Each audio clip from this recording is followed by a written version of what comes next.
am Grady. And I'm Zach. And welcome to Highlights, a show where we recap a reality competition show, usually a drag one, like it's sports, even though it's not. This season, we are covering the 14th season of RuPaul's Drag Race. And once again, today we are one person short. Charisse is out sick today, so it's going to be just us gays. Previously on Drag Race, last week's episode was an extra special episode. It is a punishment episode, dun dun dun, for the epic failure that was Snatch Game. And the contestants all have to compete, minus Deja Sky, who won Snatch Game. All have to compete in a lip-sync Lalaparuza Smackdown, which should have been the title of the episode. I don't know why it wasn't. So the episode opens up with a tradition now on Drag Race, which is listening to Daya Bitch. And I don't know why she feels she has to do this every episode, but there's always something she's not happy about unless she did well. So she complains at the opening of every single episode, and I'm kind of tired of hearing about it, to be honest with you. She has a problem with something every week, and it's always a projection on somebody else about her own insecurity in the episode or in the competition.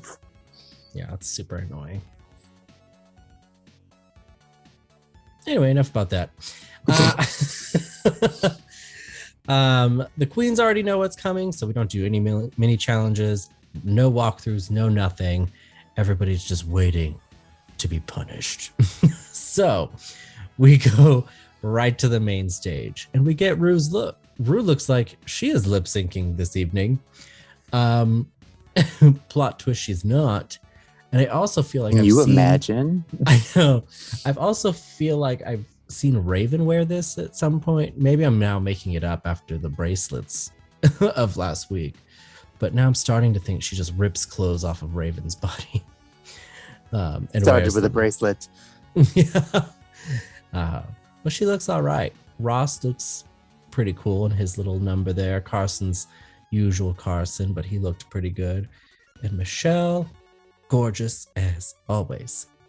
So then we get right into the lip sync Lalaparuza Smackdown. And I gotta say, as annoying as it is that nobody's gone home in a long time, I do love episodes like this where it's just a bunch of lip syncs. Love it so much. So we begin with round one. It's very Mortal Kombat. And they use a little bingo wheel thing to select who gets to go in the first lip sync. Jasmine Kennedy's ball was pulled first, and she gets to choose her opponent, which is very strategic. And she, to everyone's delight and expectation, chose Daya Betty. But everybody who gets chosen as the opponent gets to use some strategy as well, because they get to pick the song. And Daya Betty decided to choose Respect by Aretha Franklin. I honestly, this was really close, but I really thought, close. I kind of thought Jasmine did a little better. I did too. Yeah, and while we were watching it, I was like, is this really just because I really want Daya Betty to go home so bad because she's such a bitch?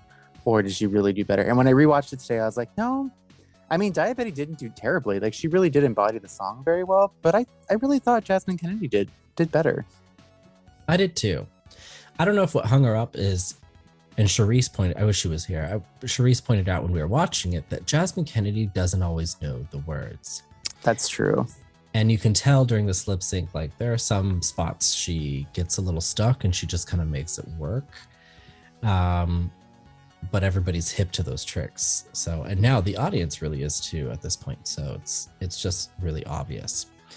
I will say though, to her credit, because Orion's story tweeted that she had practiced this song in her hotel room, and it was one of the favorite ones she liked to practice. So I think what actually happens is they get a list of the lip sync songs for the season, and then they practice them, after they film throughout the season. And then I think they just get a heads up, like before filming, like, oh, it's going to be either this song or this song for the lip sync song. Okay, well, that makes sense. And so they know to practice it a little more, especially during that Untucked piece.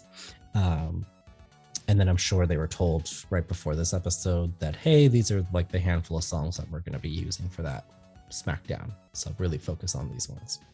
But it is a lot of songs for them to kind of juggle with practicing among everything else that they have to do there. So I'm not going to hold it against her. Especially if you think about what they're going to do during the lip sync of that song. Like, Yeah. because it has to be a whole performance, not just a lip sync. Yeah. So I'm not going to hold it against her. I think she did really, really well. But that being said, Daya Betty is in fact chosen as the winner, and she gets to slay another day, immediately getting to join Deja Sky backstage. Then we choose another ball, and then it's Willow Pill who gets to choose an opponent, and she strategically chooses Bosco, feeling that she and Bosco have similar tastes, which is, I think, right on the money. And then she's proven right when Bosco chooses Never Too Much by Luther Vandross, which I don't know about you, but when I heard that this song was a selection, I said, wow, I can't wait to watch two skinny white drag queens perform it. But I don't know what you thought, but I was expecting to not love this lip sync, but I actually enjoyed it quite a bit. Yeah, this was a really, I mean, honestly, all of them were really, really good. And then rewatching them today, I thought all of them were spectacular. But this was really good.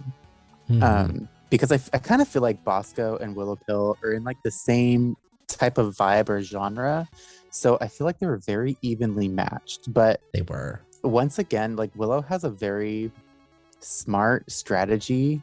And she doesn't really reveal her skill set to anybody. She just executes and does everything at the moment, and then she reveals her skills, which is awesome.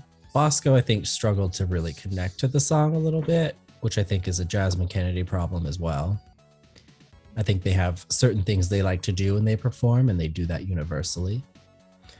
But Willow Pill just really knew all of the nuances of the song, where everything was going to come in. That was great. And Ruth thought so too, because Willow Pill gets to go backstage as well and hang out with Deja and Daya Betty. Then the remaining three don't get a choice. They all have to lip sync together.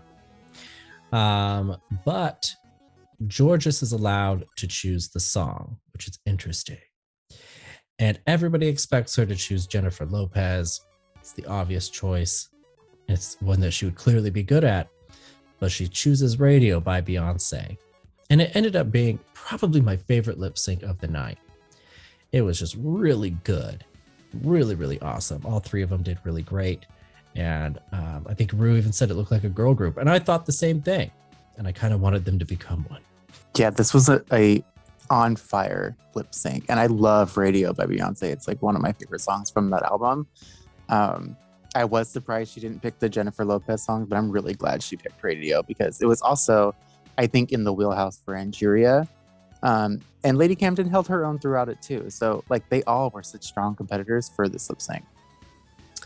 It really makes me wonder what Georges' strategy was, because I feel like even to her, Jennifer Lopez had to be that obvious choice if she wanted to destroy the other two.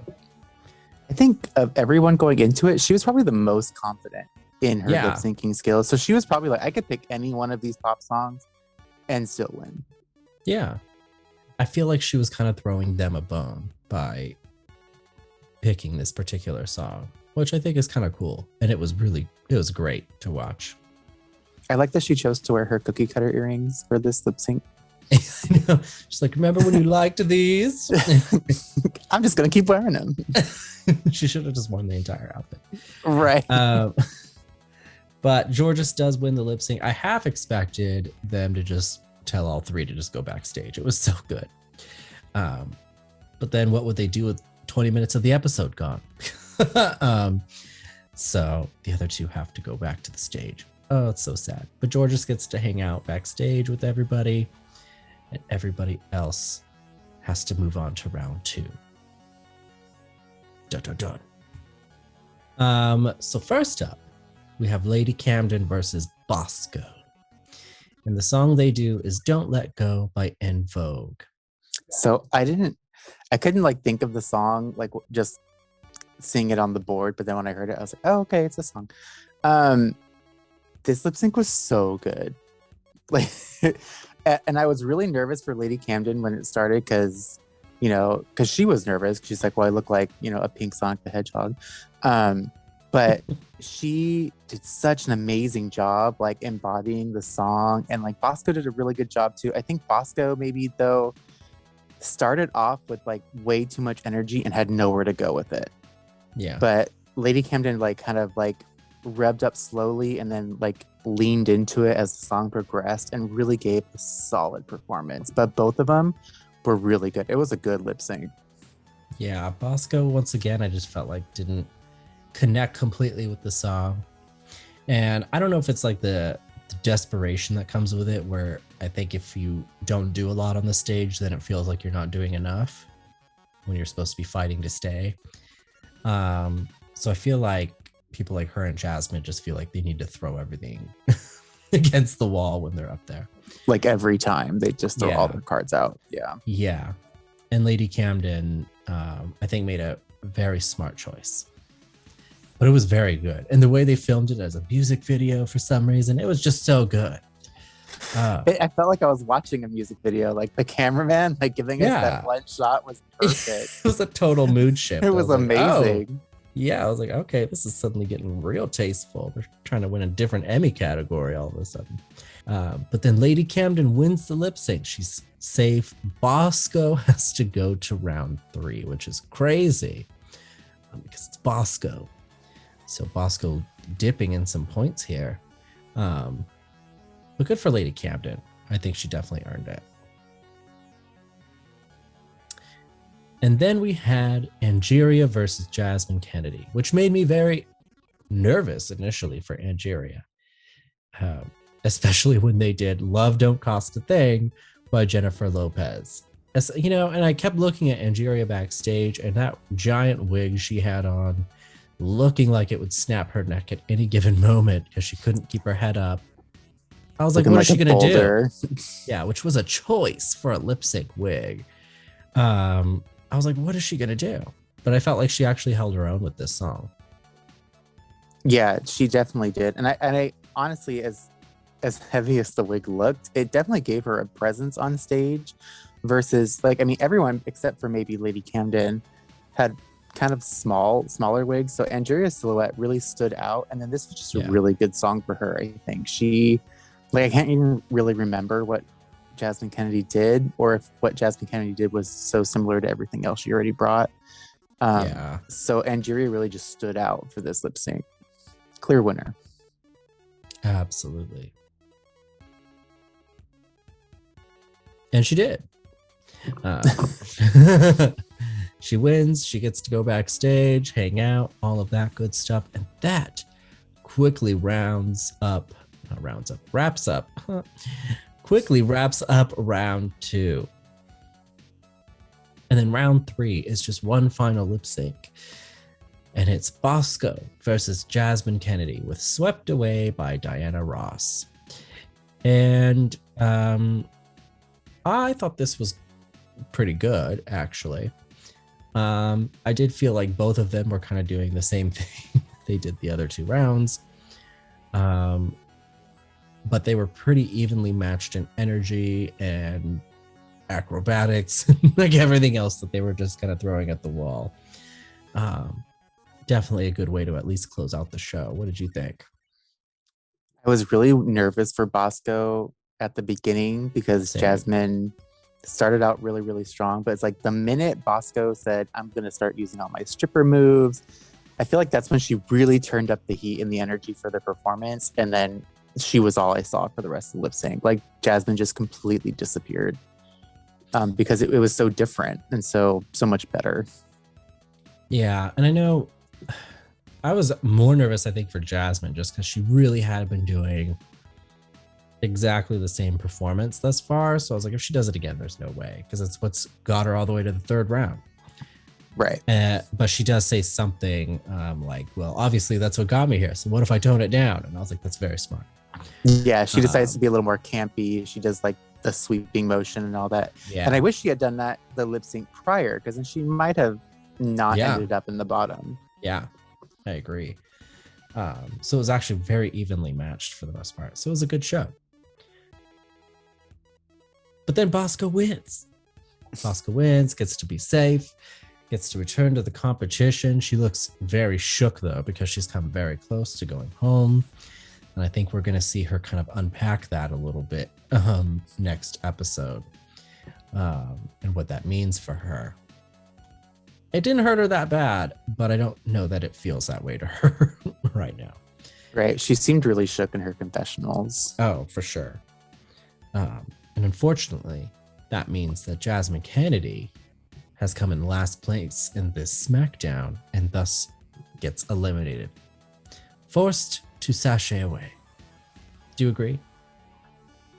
I do. I'm sad. You know what? At this point, though, I am sad to see her go because I really feel like she was starting to make that turn to really hone the parts of her that she was good at and work on the parts that she wasn't. Like, because we're at that like point in the competition, right, where it's like you either sink or swim, or like start to change the things that they're not liking. Yeah. And I feel like she was really starting to do that. And I really would have preferred Daya Betty go home because she's just, at this point, she's so toxic, and it just makes the rest of the competition look so much better compared to her. I agree. I wonder what her energy would be like if Daya Betty had not returned to the competition. Mm-hmm. You know, and I just watched her What You Packin' episode right before I hopped on here, and she admits a lot of things. She's like, you know, I had problems with a few people throughout filming, because Michelle asks her about it, and she says, oh, for sure, like it's all me, like, you know, it's just a thing that comes with my personality. Sometimes it's rough, and so when things go south with people, it's 100% usually always me. So I was like, oh, you know, and she's like actively working on it. Good for her. You know, that kind of makes me sad though. Like, I do like that she knows herself enough to know that those are parts of her personality that rub people the wrong way. But to always be the person who says, I'm just gonna change myself because it rubs other people the wrong way around me, that's a rough place to be. And I saw a lot of that in the competition, where I feel like she subdued herself when she really wanted to say something or like push it a little further, but maybe got in her head because that whole thing, the thing with diabetes, where she'll you talk too much. That following challenge, like I feel like she was really quiet because she was in her head about, well, am I talking too much? And I feel like that worked against her a little bit in the competition. I agree. But she's gone, so top tweets time. What do I say? It's time for top tweets, whatever it is. Anyways.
All right, getting into the scoreboard.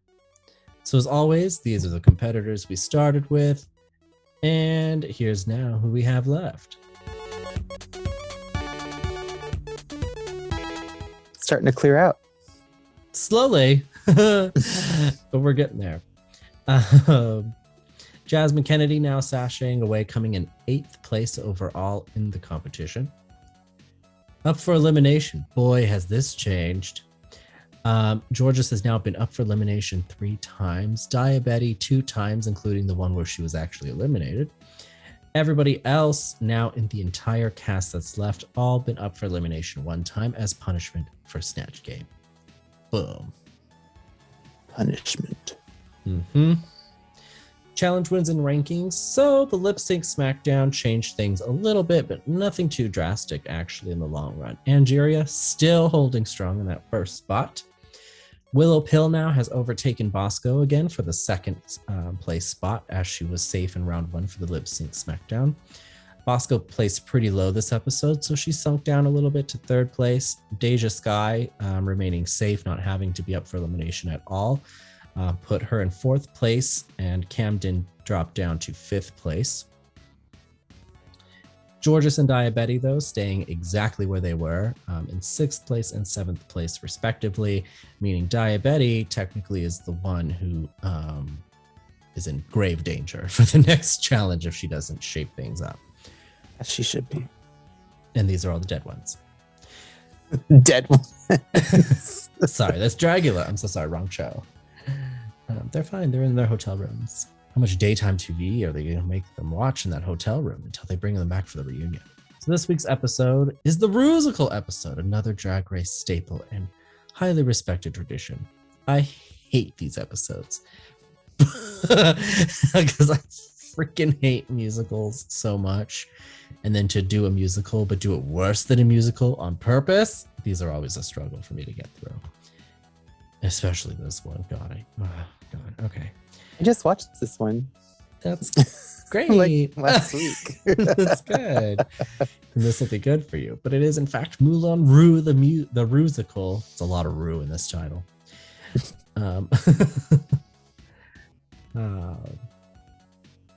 But there you have it. So that catches us up on episode 11. Crazy. Of the 14th season of RuPaul's Drag Race, going into episode 12. Wow. If you would like to see any of our past or ongoing coverage of season 14 of RuPaul's Drag Race, stick around right here at the PG Media channel and hit subscribe if you haven't done that already so you don't miss out. You can also follow PG Media on social media. I sometimes post there, and you can find that in the description below. And with that being said, as always, thank you for watching highlights, and we will see you next time.